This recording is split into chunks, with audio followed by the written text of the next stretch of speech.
अस्सलाम वालेकुम। आज हम बच्चे नेक्स्ट चैप्टर स्टार्ट करेंगे। चैप्टर नंबर 2 है फर्स्ट ईयर का। टॉपिक का नेम है बच्चे atomic number, proton numbers and nucleon number. Topic कहाँ से स्टार्ट हो रहा है? डिस्कवरी ऑफ मोजले से। ठीक है, मोजले ने क्या किया? 1913 में एक साइंटिस्ट था बच्चे जिसका नेम था मोजले। एक एलिमेंट को लिया, यहाँ पे हमने कह दिया कि फॉर एग्जाम्पल ये हमारे पास है बच्चों एलिमेंट।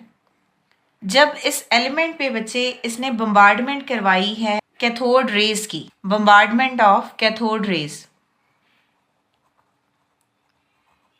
बम्बार्डेड का मतलब क्या होता है कि एलिमेंट के ऊपर कैथोड रेज को गिराया है। जब इस कैथोड रेज को एलिमेंट के ऊपर बम्बार्ड किया गया तो बच्चे इससे कुछ रेज निकली। उन रेज को हमने बोला ये है एक्स रेज। मोजले ने कहा ये जो एक्स रेज है इसकी जो फ्रीक्वेंसी है, एक्स रेज की जो फ्रीक्वेंसी बन रही है, फ्रीक्वेंसी का मतलब क्या होता है बच्चों? Number of wave passing through a point in a 1 second, यानी एक पॉइंट से जितनी नंबर ऑफ वेव्स एक सेकंड में पास होंगी वो उसकी फ्रीक्वेंसी है। जो इन एक्स रेज की फ्रीक्वेंसी थी मोजले ने उसका रिलेशन एटॉमिक नंबर के साथ लिखा। फ्रीक्वेंसी का जो रिलेशन था, रिलेशन विद एटॉमिक नंबर। ये जो एक्स रेज प्रोड्यूस हुई उनकी जो भी फ्रीक्वेंसी थी उसका रिलेशन इसने एटॉमिक नंबर के साथ एक्सप्लेन किया। अब वो क्या था? तो मोजले के अकॉर्डिंग बच्चों square root of the frequency of the X rays directly proportional है एटॉमिक नंबर के। ये है बच्चों एटॉमिक नंबर। ठीक है, और हमने पढ़ा हुआ है कि हम इसको किससे रिप्रेजेंट करते हैं? जी से। फ्रीक्वेंसी, ये रिलेशन क्या है? उसने कहा कि जो square root of the frequency X rays की है वो डायरेक्टली प्रोपोर्शनल होगी एटॉमिक नंबर की, उस एलिमेंट के एटॉमिक नंबर के। ठीक है, इसका मतलब बच्चे क्या है? जिस एटम पे बच्चे कैथोड रेज को बम्बार्ड करवाया है ना, उस एटम का atomic number square root of the frequency के डायरेक्टली प्रोपोर्शन है। स्क्वायर रूट का मतलब क्या होता है बच्चे? इसको जरा थोड़ा सा सॉल्व करो। तो फॉर एग्जाम्पल बच्चों अगर मैं यहाँ पे दोनों साइड से हम इसका स्क्वायर ले लें तो ये इससे कट जाएगा। तो इसका मतलब है कि हमारे पास जो फ्रीक्वेंसी होगी that is directly proportional to Z square. देखो क्या मतलब है इसका, यानी फ्रीक्वेंसी जो है वो डायरेक्टली प्रोपोर्शन है square of the atomic number. याद रखना है बच्चों फ्रीक्वेंसी जो है वो स्क्वायर ऑफ एटॉमिक नंबर के डायरेक्टली प्रोपोर्शन है। तो आपको समझाने के लिए मैंने इस एक्सप्रेशन को थोड़ा सा सॉल्व किया है। क्लियर है यहाँ तक? जो एटॉमिक नंबर है बच्चों वो fundamental property of an element है जिसको हम प्रोटॉन नंबर भी बोलते हैं। ये fundamental property of an element है।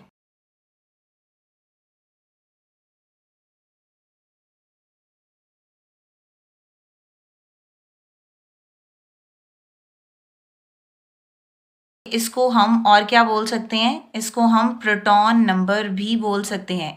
It is also called proton number. एक तो हमने इसको बोला ये है एटॉमिक नंबर, फिर हमने कहा कि यही एटॉमिक नंबर क्या हो सकता है? प्रोटॉन नंबर भी इसको बोल सकते हैं। एटॉमिक नंबर के बाद बच्चों फिर नेक्स्ट जो है वो मास नंबर को भी डिफाइन किया गया। एक एटम के अंदर बच्चे जो प्रोटॉन्स और न्यूट्रॉन का सम होता है ना उसको मास नंबर बोलते हैं। फॉर एग्जांपल बच्चों अगर आप यहाँ पे देखो ये एक एटम है, ठीक है, सेंटर में है इसका न्यूक्लियस, ठीक है, और यहाँ पे है इलेक्ट्रॉन। ये जो सेंटर का बच्चे न्यूक्लियस है इसके अंदर क्या क्या चीज़ें होती हैं? इसमें प्रोटॉन होता है और साथ में इसके न्यूट्रॉन होता है। और जो बाहर वाले शेल्स हैं इनमें क्या होता है बच्चे? इनमें इलेक्ट्रॉन होता है। और ये पूरा का पूरा स्ट्रक्चर एटम का है। ये जो प्रोटॉन एंड न्यूट्रॉन है इसको बच्चे हम बोलते हैं, इसके सम को, ये है मास नंबर। इसको हम रिप्रेजेंट करते हैं ए के साथ। जैसे एटॉमिक नंबर को जी के साथ रिप्रेजेंट करते हैं ना, इसी तरह प्रोटॉन और न्यूट्रॉन के सम को हम ए से रिप्रेजेंट करते हैं और उसको हम बोलते हैं मास नंबर। अब आप यहाँ से अगर डेफिनेशन लिखो तो डेफिनेशन क्या होगी? The number of protons and neutron in the nucleus of an atom is collectively called mass number. यहाँ पर इसको एक और वर्ड भी बोलते हैं nucleons number. The number of protons and neutrons in the nucleus of an atom is collectively called nucleons number या फिर मास नंबर। ठीक है, यानी न्यूक्लियस के अंदर जो प्रोटॉन एंड न्यूट्रॉन का सम है उसको कलेक्टिवली हम न्यूक्लियॉन्स नंबर बोलते हैं या मास नंबर बोलते हैं। और इसको रिप्रेजेंट करते हैं बच्चे कैपिटल ए के साथ। मास नंबर हमने क्या बोला है? सम ऑफ प्रोटॉन्स एंड न्यूट्रॉन्स। तो प्रोटॉन बच्चे क्या होता है? प्रोटॉन को हमने क्या बोला है? ये एटॉमिक नंबर है, तो इसका मतलब है कि जी प्लस और न्यूट्रॉन यानी एन आ जाएगा। तो यहाँ तक बच्चों हमने प्रोटॉन नंबर और मास नंबर को डिफाइन किया। अब हम एग्जाम्पल लिखते हैं। हमारे पास एक एलिमेंट है जिसको हमने एक्स से रिप्रेजेंट किया है, ठीक है। इसका जो मास नंबर है वो ऊपर लिखते हैं एलिमेंट का, और जो एटॉमिक नंबर है वो यहाँ पे लिखेंगे, ठीक है। मतलब कोई भी बच्चों एटम हो उसमें जो मास नंबर है वो हम ऊपर लिखेंगे यहाँ पे, और जो एटॉमिक नंबर है वो हम यहाँ पे नीचे लिखेंगे और दोनों को एक ही साइड पे हमने लिखना है, ठीक है। अब हम स्पेसिफिक एग्जांपल लिखते हैं एल्यूमिनियम की। एल्यूमिनियम का एटॉमिक नंबर कितना आता है 13 और मास नंबर कितना होगा 27, ठीक है। बताएं इसमें नंबर ऑफ न्यूट्रॉन्स कितने हैं, ठीक है। तो आप बच्चे ये देखो, आपके पास फॉर्मूला यहाँ पे ये है A is equal to Z plus N। अगर आप इसमें से N की वैल्यू निकालो तो क्या होगा, A minus Z is equal to N। ये जो Z है ये इधर चला जाएगा तो यहाँ जाके माइनस हो जाएगा। न्यूट्रॉन के लिए आपके पास ये फॉर्मूला जनरेट हो जाएगा। Z क्या है एटॉमिक नंबर, वो कितना है हमारे पास बच्चों 13, और ये 27 क्या है मास नंबर जिसको हम A से रिप्रेजेंट करते हैं, वो कितना है बच्चों हमारे पास 27, ठीक है। और N हमने निकालना है, N के लिए हमने फार्मूला क्या बोला है A माइनस Z। तो आप बच्चे खुद बताओ A क्या है हमारे पास यहाँ पे 27, Z क्या है हमारे पास यहाँ पे 13, तो 27 में से आप 13 निकालो, आपके पास आंसर क्या आएगा 14। तो एल्यूमिनियम का एटॉमिक नंबर 13 है, मास नंबर 27 है और उसमें न्यूट्रॉन्स 14 है, ठीक है। ऐसे एक एटम का एटॉमिक नंबर, मास नंबर और न्यूट्रॉन्स बता सकते हो, क्लियर है। अब हम बच्चों एग्जाम्पल को थोड़ा सा करते हैं चेंज। तो एल्यूमिनियम है बच्चे एग्जाम्पल में, हमने क्या किया है, अब हमने एल्यूमिनियम सिंपल नहीं बल्कि हमने Al3 पॉजिटिव को सॉल्व करना है। सबसे पहले बच्चे अब इसको समझो, हमारे पास जो अगर ये एल्यूमिनियम एटॉमिक फॉर्म में होगी यानी Al होगी तो उस केस में 13 और 27 है। जब पॉजिटिव साइन है तो इसका मतलब है कि इलेक्ट्रॉन यहाँ से रिमूव हुए हैं। हमें कहा जा रहा है कि बताएं इसमें नंबर ऑफ इलेक्ट्रॉन्स कितने हैं, फिर नंबर ऑफ न्यूट्रॉन्स कितने हैं और नंबर ऑफ प्रोटॉन्स कितने हैं, ठीक है। ये तीन चीज़ें हमसे पूछी गई हैं। अब इसको एक्सप्लेन करने से पहले बच्चे यहाँ पे आ जाओ। एल्यूमिनियम का अगर एटम देखा जाए तो 13 और 27 है, फिर इसको हम क्या बोलते हैं, ये है हमारे पास Z एटॉमिक नंबर, और इसको हम क्या बोलते हैं मास नंबर जिसको हम A से रिप्रेजेंट करते हैं। और मास नंबर में बच्चे कौन सी दो चीज़ें होती हैं, तो मास नंबर में सम है प्रोटॉन का और न्यूट्रॉन का, ठीक है। ये Z है यानी इसको हम बोलते हैं नंबर ऑफ प्रोटॉन्स भी, ठीक है। तो हमने ये एटम में ये चीज़ें लिखी। पहली चीज़, एक एटम में प्रोटॉन्स और इलेक्ट्रॉन्स सेम होते हैं जब तक वो आयन में कन्वर्ट नहीं होगा, जाहिर सी बात है ना, तब तक वो एटम रहेगा। अब जब वो एटम बच्चे आयन में कन्वर्ट हो गया, अब वो आयन केटाइन भी बन सकता है और एनाइन भी बन सकता है। अगर पॉजिटिव चार्ज है तो केटाइन, अगर नेगेटिव चार्ज है तो एनाइन।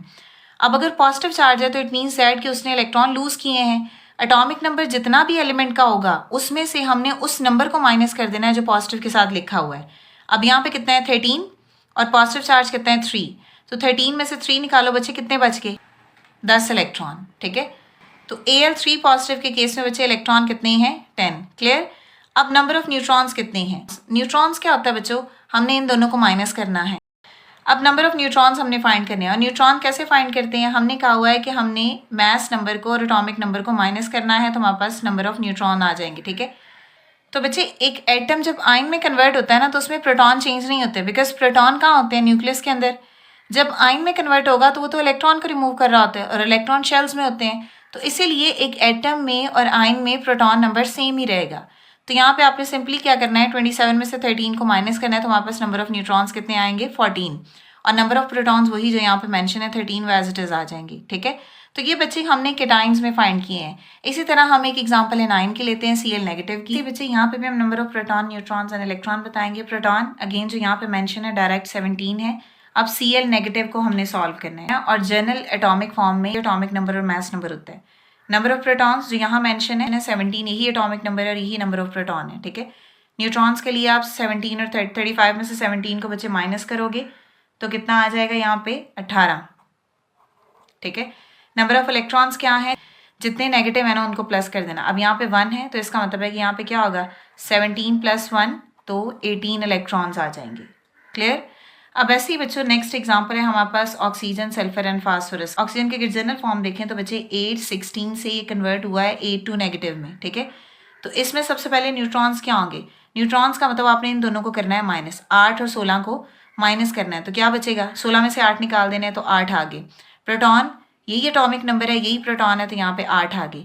इलेक्ट्रॉन्स के लिए बच्चे एटॉमिक नंबर में यहाँ पे 2 माइनस है, मतलब इलेक्ट्रॉन ऐड हुए हैं तो 8 में 2 आपने प्लस करने हैं तो यहाँ पे कितने इलेक्ट्रॉन आ जाएंगे 10। इसी तरह नेक्स्ट देखो सल्फर को, तो इसमें आप सबसे पहले देखो न्यूट्रॉन्स कितने हैं 32 में से 16 निकाल दो तो 16 न्यूट्रॉन आ जाएंगे। प्रोटॉन कितने हैं? जो एटॉमिक नंबर है वही प्रोटॉन है, तो यहाँ पे प्रोटॉन आ जाएंगे 16। नेक्स्ट इलेक्ट्रॉन्स क्या होंगे? जो एटॉमिक नंबर है उसमें ये वैल्यू को प्लस कर दो, तो 16 और 2 तो क्या आ जाएगा बच्चों? 18 इलेक्ट्रॉन। क्लियर? उसके बाद नेक्स्ट देखो फास्फोरस P1531, ठीक है। इसका मतलब है कि सबसे पहले न्यूट्रॉन्स कितने हैं? तो 31 में से 15 को माइनस कर दो तो क्या आ जाएगा? 16। प्रोटॉन के लिए जो यहाँ पे लिखा हुआ है नीचे एटॉमिक नंबर यही प्रोटॉन है, तो यहाँ पे आ जाएगा 15। इलेक्ट्रॉन्स के लिए आपके पास जो एटॉमिक नंबर है उसमें ये वाली वैल्यू को प्लस कर दो, तो 15 में 3 प्लस किया तो क्या आएंगे? 18 इलेक्ट्रॉन्स। ठीक है, ये बच्चों आज का टॉपिक था हमारा। अगर इससे रिलेटेड आपका कोई भी क्वेश्चन है तो आप कमेंट कर सकते हैं। नेक्स्ट वीडियो तक के लिए अल्लाह हाफिज़।